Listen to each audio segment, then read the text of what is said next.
தமிழ்நாட்டிலையும் ஒரு நாளைக்கான சாப்பாடு செலவு எவ்வளோன்னு தான் பார்க்க போறோம். வாங்க பார்ப்போம்.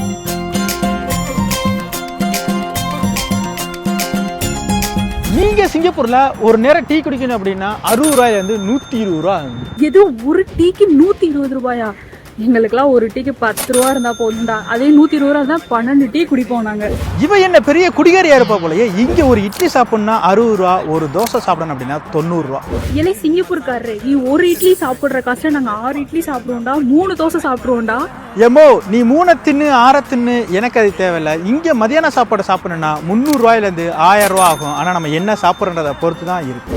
யாரா இவன் கிராக் ஆட்டம் ஒரு நேரம் சாப்பாட்டுக்கு 1000 2000 போறான். வெறும் 30 ரூபா இருந்தா வெரைட்டி ரைஸ் ஸ்டார்ட் பண்ணி 100 ரூபா இந்த பிரியாணியே சாப்பிடுவோம்டா நாங்க. என்னம்மா நீங்க இப்படி பண்றீங்களாமா? இதுக்கே அப்படின்னா இன்னும் நைட் சாப்பாடு இருக்கு.